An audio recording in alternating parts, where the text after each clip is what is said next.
Hey, welcome back to the channel. This is Tarafdar, your guide and mentor, back with a brand new video.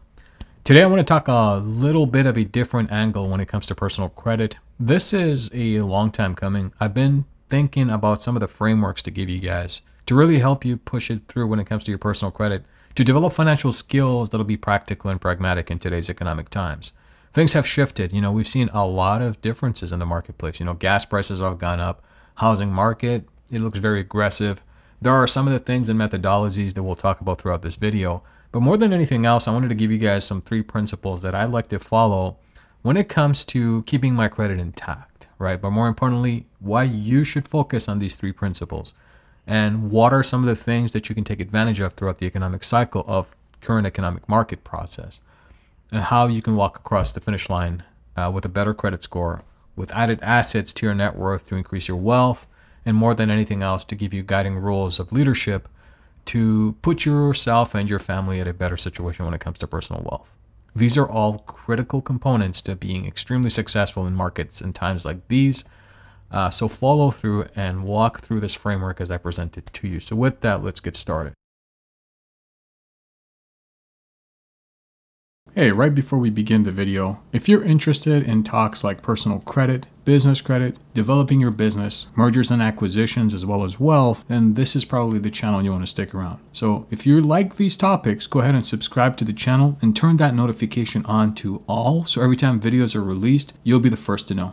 And with that said, let's get back to today's topic. Now, the first thing that I want to start with is something that I call the 80-20 rule when it comes to personal credit. Right? There's a lot of folks out there that'll teach you all sorts of credit repair gimmicks, strategies, tactics, tons of things that are being rehashed and so on and so forth. But at the end of the day, you need something pragmatic, aka something realistic, something that'll last, that'll give you the fruits of your labor for all the work that you're doing, something that'll outlast any type of gimmicks or shortcuts, something that is tangible and you can walk in with the bank and be confident that you'll get funding and build solid relationships along the side, right? So what are those principles of the 80-20 rule? Well, the first rule is 80% should be based and focused on relationships, enhancements, and financial engineering, right? What does that mean? Well, look at your personal credit today. Look at your report. If you look at your report, you see all the creditors that you have. Some of these guys that you have been, if you're maintaining your credit, obviously, in a good way, right? You just haven't had the opportunity to go out and build more just because you were caught up on the 9-to-5 grind, or you're an entrepreneur, you just haven't really given the focus that it needs. But if you have maintained your credit with some respect to, yeah, sure, negative items may pop in once in a while, circumstances, right? We all go through that. But let's assume you've maintained some solid relationships in the past, but really haven't enhanced it, haven't touched those accounts. If you were to look at your credit reports today, and let's say if you were to study the patterns of when those accounts were open, if you look back, and if you haven't really increased the limits of those creditors, even though their balances are extremely low, perhaps even zero, if you really haven't had the time to structure that relationship in a way that you're exercising those muscles. And what do I mean by that? When it comes to exercising those muscles, I mean you have to go and you have to learn to borrow bit by bit, bit by bit. Try to carry small balances. Don't always pay it off every single month. That doesn't really help it. Right, the algorithms, there's 3 different algorithms in the banks. There's the first one, which is the merit. The merit algorithm is triggered based on a very aggressive borrowing capacity, but equally as aggressive payment history. Now, the one has to be greater than the other. And which one is that? Well, it has to be where your borrowing capability, let's say it's close to 40% of the limit that you have, but you don't aggressively pay it down the next month. What has to be greater is how much you've borrowed and how long you've borrowed it for. Right? What I mean by that is carry that 40% balance, for example, for 2 to 3 months. Don't right away pay it off. What you have to do in the 2 to 3 months is aggressively pay out majority of that balance. What's going to happen is you're going to automatically trigger the payment algorithm or the merit algorithm. One of the biggest financial shifts in financial institutions, creditors, vendors, and so on and so forth that they're looking for when it comes to finding qualified credit applicants is what are their payment patterns, right? If you look at the FICO 10 and the FICO 10 which is the trend data, we've been hearing about this quite a bit now. And we're not sure of the general rule in adaptation, but if you were to look at those situations and what are some of the things that those folks are doing, one of the things they focus heavily on, of the many things they focus on, is the payment patterns and the aggressive payment history. If you are able to maintain, structure those, and build up those platforms very successfully, aka borrow aggressively, keep that balance for a bit, and then pay it off as aggressively, right? Then you're building that relationship and the financial pattern, right? So this works extremely well if you have creditors that have been dormant for some time, lying around, right? And they haven't been leveraged or utilized. This is what I call a part of the 80-20 rule. If you can exercise these guiding principles, it's going to help you really, really good. Because what happens now is in the future, especially the near future, that will work towards your favor when it comes to underwriting. So 80% of the rule, like I said, is really get to those processes and financial engineering or enhancing your existing profiles based on the existing creditors that you have.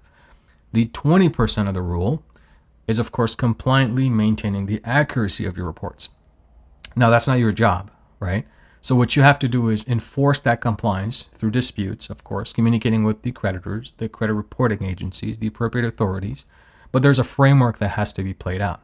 Now, those are some of the strategies that I want you guys to focus on ethically. There's a lot of folks out there that are doing the 80% rule, but they will try to pivot towards shortcuts on applying the 20% rule. What happens then is you're compromising your entire 80%. You see what I mean? Like, for example, a lot of folks will do the identity theft, credit sweep, or whatever the case, and they walk out with, oh my God, my entire credit file is compromised with fraud alerts and all sorts of craziness. And now what ends up happening, all the work that you've done for the 80% of it, to really boost that algorithm in the favor of helping you get amazing levels of funding when during underwriting, has been now compromised because of pivoting towards shortcuts and the 20% rule. You have to maintain ethical protocol throughout. And what I mean by that is you can enforce compliance by disputing items appropriately, really classifying and categorizing the mistakes. Understanding how to audit your reports the proper way helps you with that framework. Now, of course, there's a lot of courses out there. There's a lot of videos on YouTube. I encourage you guys to check out the UPCM to help you really deep dive the proper compliant way. Trust me, there's a lot of information there. But all this to say, don't compromise the 20% of it. So now you have an entire framework of the 80-20 rule. Apply that and you should be well on your way to building very, very solid credit. Now let's talk a little bit about economic credit opportunities. What does that mean? Right? Well, if you look at the situation where the feds are increasing the rates, right? Mortgage rates, borrowing rates, and so on and so forth. Why are they doing that? Well, because the economy has been tanked, right? There's a lot of situations, businesses were shut down, borrowing was aggressively done. Default rates are skyrocketing, whereas, during the time where there were support given by stimulus and funding for business organizations through the SBA and the PPPs, those have slowed down tremendously. So what's going to happen now is it's catching up to those who are pretty much handicapped and crippled from day one. Now, the feds are increasing rates for those folks who are trying to obtain mortgages and so on and so forth to discouraging borrowing, right? To discourage those folks who think they can just get into the marketplace and start aggressively borrowing. There's a lot of added layers to this as well. Think about it. If Joe Biden's tax proposals through Congress pass, there's a lot of negative effect that's going to happen on a lot of asset classes. So one of the most important things you need to understand is the economic credit opportunities. What does that mean? If people are borrowing less, there's less buyers in the marketplace, which means the asset values might deplete or depreciate over time. This is where your credit has to be extremely sound and profound so that you can pull the trigger on certain opportunities that otherwise would not be available in the next 20 to 30 years. You need to know how to ride the economic cycles. Understanding personal credit is not just about understanding your reports and how to get credit cards. It's also about understanding when to pull the trigger and right economic credit opportunities to build your wealth. If you can't do that, then you shouldn't even be worrying about your personal credit because you're just going to get back into debt and not really take it to the advantage where it needs to be. It's meant to be used for so much more. So if you can understand these credit economic opportunities, if you can understand the downward cycle, the increased rates, and the understanding of how asset classes will be affected because of the rate hikes, right? You need to know how to pull the trigger, which means, by the way, there's a lot of folks out there that are going to be forced to liquidate their assets to comply with a better living standard because, cost of goods are going up. We witnessed that. We see the gas prices are almost double. We see the food costs have gone up by 30%. So things are affecting a lot of folks. Affordable housing has become the new norm. What you need to focus on liquidation of those certain asset classes and be ready to pull the trigger because your credit should be sound by then, right? So those are the economic credit opportunities that are going to make a lot of folks extremely wealthy in times like these. So that's our second point. Understand what economic credit cycles are and when to pull the trigger to establish that wealth for yourself. And the final piece of this conversation I want to finish off with is Ray Dalio's principle strategy, right? In his book, Principle, he talks about understanding patterns, right? Economic patterns, certain things that happen throughout the economic life cycle of certain countries, of certain trends in economy, and understanding the key indicators that help us identify those opportunities. Why is this important? Well, credit runs the economy. It's point blank. There is no argument there. It's a fact of the matter. If you know how to leverage your personal credit, build that wealth, understand the economic credit cycles, and what are those opportunities that you can take advantage of, following Ray Dalio's principle strategy basically means that understanding previous trends, positioning yourself so that you're not making emotional decisions, because a lot of folks out there, because of the current situation, will overspend because they don't know what else to do. They haven't been trained. They don't have the discipline, right? When they do so, they're going to put themselves in a position of liquidation, forced liquidation, because they'll be going into debt. It'll be more aggressive. They'll default on certain asset classes when they borrow, including homes.